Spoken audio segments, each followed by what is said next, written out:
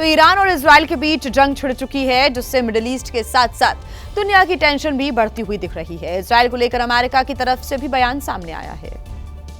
של אמריקה אני משאיר לאמריקה. אנחנו התקנו אותם מראש, הם ידעו על התקיפה. מה הם יעשו עכשיו? אני משאיר את זה לנשיא טראמפ, הוא מקבל את ההחלטות שלו באופן עצמאי.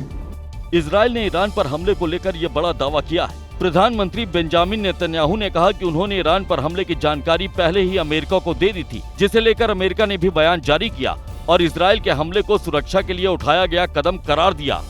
As President Trump has repeatedly said, this dangerous regime cannot be allowed to have nuclear weapons. Israel advised us this action was necessary for its self-defense.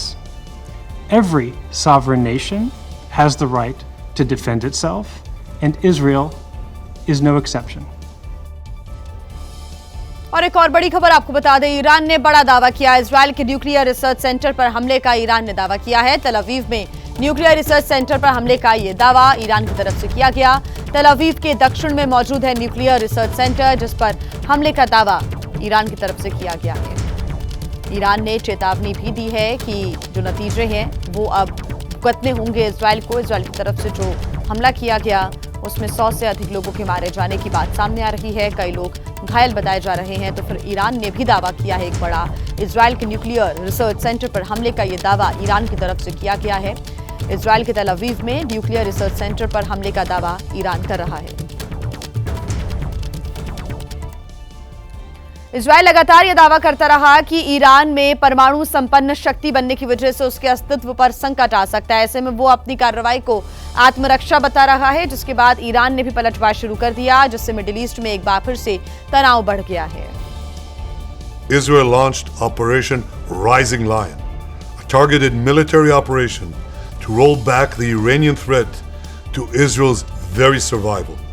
This operation will continue for as many days as it takes to remove this threat. Israel के प्रधानमंत्री Benjamin Netanyahu ने Iran पर हमले के फौरन बाद ये बयान दिया था, जिसमें उन्होंने ईरान के न्यूक्लियर प्रोग्राम को लेकर अपनी चिंता जाहिर की थी और साफ किया था कि जब तक इजराइल ईरान की न्यूक्लियर साइट को पूरी तरह तबाह नहीं करता, वो अपने फैसले से पीछे नहीं हटेगा। वहीं इजराइल ने शुक्रवार को सुबह ईरान की राजधानी तेहरान पर हमला बोला, जिससे साफ हो गया कि मिडिल ईस्ट में हालात बिगड़ने तय हो चुके हैं। इजराइल ने हमले में ईरान के 2 परमाणु वैज्ञानिकों को भी मारने का दावा किया है। डॉक्टर फरदून अब्बासी और डॉक्टर मोहम्मद मेहदी तेहरानची को भी मार गिराने का दावा किया है। वहीं इसे लेकर अमेरिका के राष्ट्रपति ट्रंप ने भी फिक्र जताई थी, जिन्होंने कहा था, जब तक मुझे लगता है समझौते की कोई संभावना है, मैं नहीं चाहता कि इजराइल ईरान के भीतर दाखिल हो, क्योंकि मेरा मानना है कि ऐसा कुछ करने से सब कुछ चौपट हो जाएगा। एबीपी न्यूज से इजराइल के भारत में राजदूत रूविन अंजार ने एक्सक्लूसिव बातचीत की, जिसमें उन्होंने बताया कि ईरान के परमाणु ठिकानों पर हमला ठोस खुफिया जानकारी मिलने के बाद किया गया। इजराइल और ईरान के बीच बढ़े तनाव से दुनिया की टेंशन में इजाफा हो गया है, जिसे लेकर इजराइल के राजदूत रूविन अजार से एबीपी न्यूज के national bureau head Ashish Singh ने खास बातचीत की, जिसमें अजार ने बताया कि इजराइल ने ठोस खुफिया जानकारी मिलने के बाद ही ईरान पर हमला करने का फैसला किया था। World knows and the IAEA confirmed that Iranians have been accumulating fissile material for 9 months, and the intelligence we have gathered regarding this clandestine group that was trying to create a nuclear weapon to weaponize the fissile material is information that is known not only to Israel but also to the United States and to others. रूविन अजार ने साफ किया है कि ये संघर्ष तब तक नहीं रुकेगा जब तक ईरान अपने कदम पीछे नहीं खींचता है। And of course, in the future, if Iran changes approach, there is a prospect for peace in the region and cooperation that we can all enjoy. So we can prevent escalation, but we will continue acting if Iran retaliates. And as you probably know, there is already a barrage of drones on the way to Israel.